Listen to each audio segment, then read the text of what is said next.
Hai, Selamat datang di podcast Desa Burneh. informasi seputar Desa Burneh, Kecamatan Burneh, Kabupaten Bangkalan, Madura.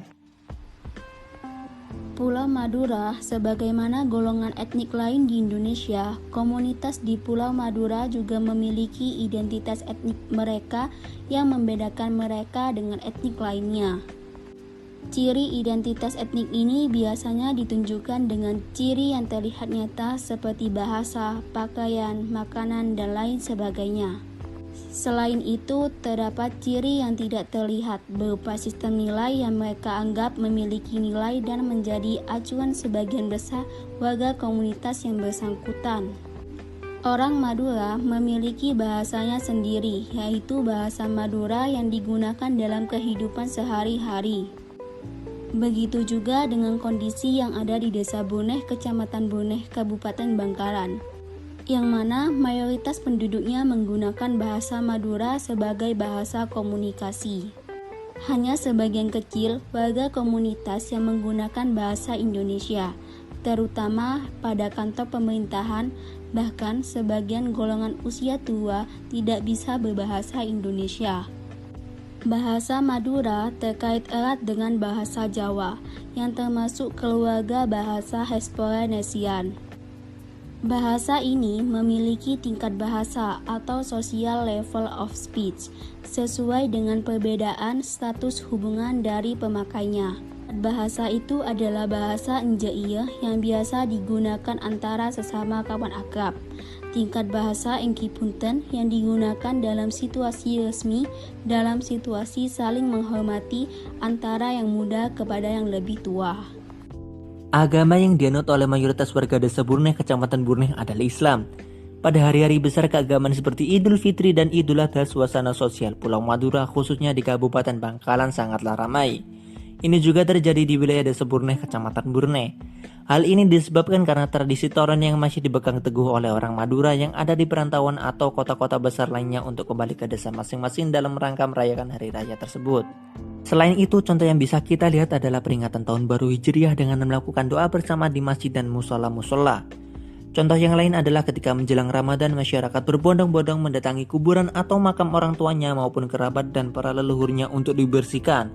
Setelah itu melakukan pembacaan tahlil bersama di masjid dan musola-musola, kemudian makan bersama saat itu juga. Contoh yang lain ketika peringatan Maulid Nabi Muhammad SAW yang diperingati di masjid-masjid dan musola, dan ada juga yang diperingati di rumah warga yang kehidupannya sudah di atas cukup. Biasanya pada peringatan ini masyarakat menyediakan berbagai macam hidangan seperti buah-buahan dan makanan serta membuat nasi tumpeng dan lain sebagainya. Masyarakat Madura, khususnya di Desa Burneh, Kecamatan Burneh, dikenal sebagai penganut Islam yang taat.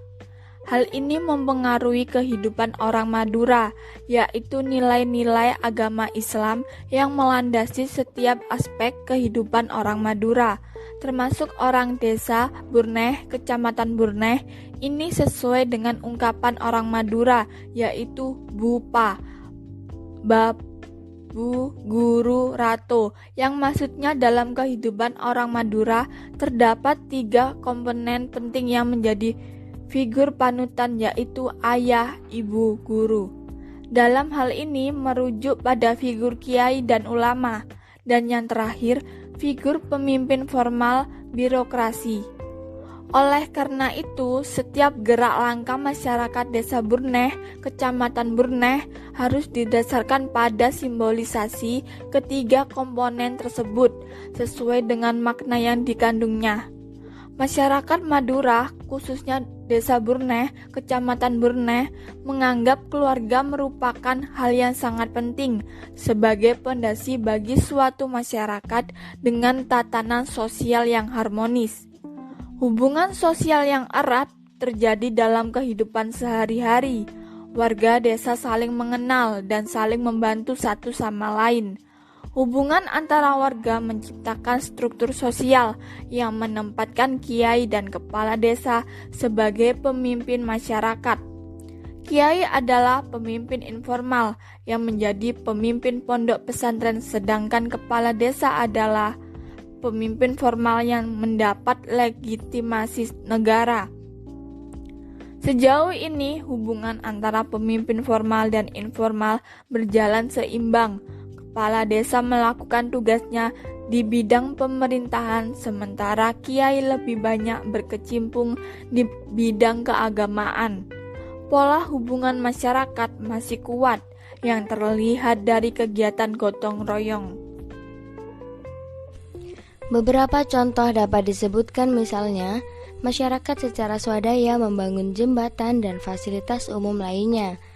Di wilayah perencanaan juga terdapat lembaga pendidikan seperti pesantren, madrasah hingga sekolah, serta tempat ibadah masjid yang pengikutnya berasal dari daerah sekitarnya. Dengan demikian, bentuk gotong royong itu bukan hanya berupa tenaga tetapi juga dengan uang, benda dan material lainnya, misalnya bahan bangunan atau bahkan makanan yang dibawa warga ketika hajatan berupa acara keagamaan atau kegiatan bersama yang melibatkan banyak orang seperti hajatan, membangun rumah, menyelenggarakan perkawinan atau upacara kematian. Secara individual, dalam tradisi keluarga desa Burne, tradisi ketimuran dipadu dengan agama Islam juga masih tetap dipegang. Tradisi ini dilakukan selain sebagai kepercayaan yang masih diyakini, sekaligus digunakan sebagai media untuk bersosialisasi dan berinteraksi di masyarakat. Misalkan, tradisi mengirim doa untuk orang atau leluhur yang dilakukan dengan mengundang para tetangga dan kenalan yang istilah populernya diberi nama kulaman atau kondangan. Kolonan ini biasanya dilakukan mulai dari 1-7 harinya keluarga yang ditinggal mati, yang disebut tahlilan. Selanjutnya, hari ke-40 disebut dengan papolo, hari ke-100 disebut dengan nyatos, dan hari ke-1000 disebut dengan nyebu, perhitungan tanggal kegiatan menggunakan penanggalan Jawa. Bersyukur kepada Allah karena dikaruniai anak pertama pada tradisi masyarakat desa Burne juga masih berjalan, disebut pelet beteng. Ketika kandungan ibu menginjak usia 7 bulan, di mana suami istri keluar secara bersamaan ke halaman rumah untuk dimandikan kembang dengan memakai cewok dari batok kelapa dan pegangannya memakai pohon beringin. Kemudian setelah selesai cewok tersebut dilempar ke atas genting oleh mbah dukunnya. Jika posisi cewok tersebut terlentang, maka ada kemungkinan anaknya perempuan. Tetapi jika posisinya sebaliknya, maka diyakini kalau anaknya akan lahir laki-laki. Tetapi yang harus diwaspadai adalah muncul dan berkembangnya pemahaman keyakinan terhadap agama ataupun kepercayaan tidak berakar dari pemahaman terhadap tradisi dan budaya masyarakat yang sudah ada.